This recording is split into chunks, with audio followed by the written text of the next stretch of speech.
हर तरफ से अपनी जान बचाने की कोशिश कर रहा है, लेकिन उसे इसी दौरान कुछ इम्पोर्टेंट डॉक्यूमेंट्स की भी ज़रूरत पड़ती है जो कि उसके घर में मौजूद होते हैं। वो अपने घर में दाखिल होता है और सबकी नज़रों से बचकर अपने कमरे में जाता है जहाँ पर उसकी बीवी भी होती है। वो फिर से अब उससे बात करने की कोशिश करती है, लेकिन जामन उसकी कोई भी बात नहीं सुनता और एक फ़ाइल निकालकर वहाँ से जाने लगता है। लेकिन रास्ते में कामरान नज़र आ जाता है। कामरान अपने बाप से कहता है कि बाप, मुझे आपसे बात करनी है, ज़रा साइड पे आइएगा। वो अपने बाप को लेकर साइड पर जाता है, तो यहाँ पर जाकर वो अपने बाप को समझाने की कोशिश करता है कि बाबा सुधर जाइए, ये ना हो कि बाद में पछताना पड़े। वरना मैं सलार को क्या बल्कि सबको बता दूंगा कि आपने ही सलार को जान से मारने की कोशिश की है, बल्कि बहुत दफ़ा आपने उसे जान से मारने की कोशिश की है। ये तो उसकी किस्मत अच्छी है कि वो हर बार बच जाता है। तो यहाँ पर जामन अपने ही बेटे का गिरबान पकड़ लेता और कहता है कि ये बात हमेशा याद रखना, मैं तुम्हारा बाप हूँ, तुम मेरे बाप नहीं हो, ये मुझे समझाने की कोशिश करो। तो कामरान अपने बात की बात नहीं मानता और कहता है कि आप जितना मर्जी मेरा मुंह बंद करवा लें, लेकिन अब मैं हकीकत सबके सामने लेकर ही आऊँगा।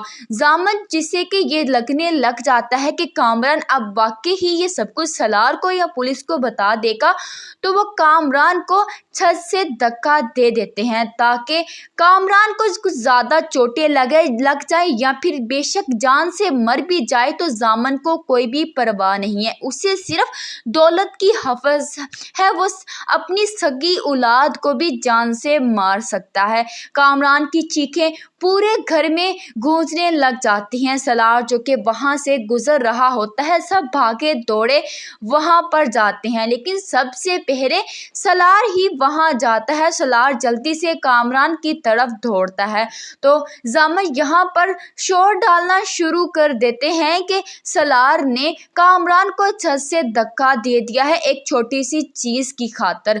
और कामरान की माँ भी वहाँ पर आती है तो अपने बेटे को इस हालत में देखकर रोना शुरू हो जाती है। सलार सारा खेल समझ जाता है कि ये सब कुछ जामन साहब ने ही किया है।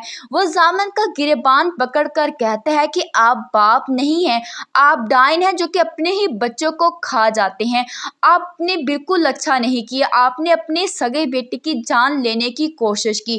कामरान जिसकी हालत बहुत ही नाजुक होती है, ईमान सबको होश दिलाती है कि हमें कामरान भाई को सबसे पहले हॉस्पिटल लेके जाना चाहिए।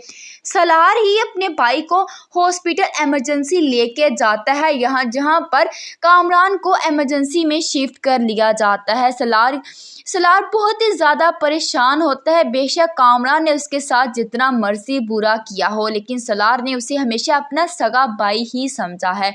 कामरान की माँ भी बहुत रो रही होती है। ईमान उसे तसल्ली देती है कि फिक्र मत करे, कामरान भाई बिल्कुल ठीक हो जाएंगे। तो यहाँ पर सलार भी अपनी माँ से कहता है कि माँ आप फिक्र मत करिए, मैंने आपको हमेशा अपनी सगी माँ समझा है, खुदा ने आपको मेरी माँ की जगह ही भेजा था, आपका हक था मेरी तरबियत करना और मुझे फ़ख्र है कि आपने मेरी तरबियत बहुत अच्छी की है। सलार इस जगह पर भी अपनी सौतेली माँ का फ़ख्र बन जाता है। लेकिन दूसरी तरफ जामन जो कि सच्चा साबित होने की खातिर फ़ौरन से पुलिस स्टेशन चले जाते हैं ताकि वो सलार के ऊपर एक और मुकदमा कर सके और उसके ऊपर ही बाजी उल्टे। वो उसे बताते हैं कि उसने मेरे बेटे को जान से मारने की कोशिश की है, छत से धक्का दे दिया है। आप अभी जाइए और सलार को गिरफ्तार कर लीजिए ताकि वो कहीं भाग न जाए। पुलिस भी जामन के FRI दर्ज करवाने पर हॉस्पिटल पहुंच जाती है। सलार जो कि कामरान की भाग दौड़ में लगा होता है, वहां पर पुलिस आती है तो हैरान रह जाता है, लेकिन फिर पुलिस ने बताती है कि सलार साहब आपको हमारे साथ जाना पड़ेगा क्योंकि आपके खिलाफ रिपोर्ट दर्ज हुई है कि आपने अपने भाई को कत्ल करने की कोशिश की है और जब तक कामरान का बयान सामने नहीं आ जाता हम आपको नहीं छोड़ सकते। ईमान सलार को पुलिस के साथ नहीं जाने देती क्योंकि वो कभी भी सलार को अकेला नहीं छोड़ सकती। वो पुलिस को बताने की कोशिश करती है, लेकिन यहाँ पर सलार ईमान को तसल्ली देता है कि ऐसा कुछ भी नहीं होने वाला, तुम फिक्र मत करो, बस تمہارے ذمے ہے کہ تم نے میری ساری فیملی کی نگہبانی کرنی ہے اور اپنی اماں کو بھی سنبھالنا ہے۔ میری فکر مت کرنا، میں بہت جلد واپس آ جاؤں گا۔ تم جانتی ہو کہ ضامن صاحب کی چالیں کب تک کامیاب ہو سکتی ہے۔ یہ آنے والی ایپیسوڈ سیکنڈ لاسٹ ایپیسوڈ ہے اور نیکسٹ ویک اس ڈرامے کا اینڈ ہو جائے گا۔ بہت جلد ہمیں اس کے لاسٹ ایپیسوڈ دیکھنے کو ملنے والی ہے۔ مجھے ڈرامہ سیریز کے چینل کو سبسکرائب کرنے ملتے ہیں آپ سے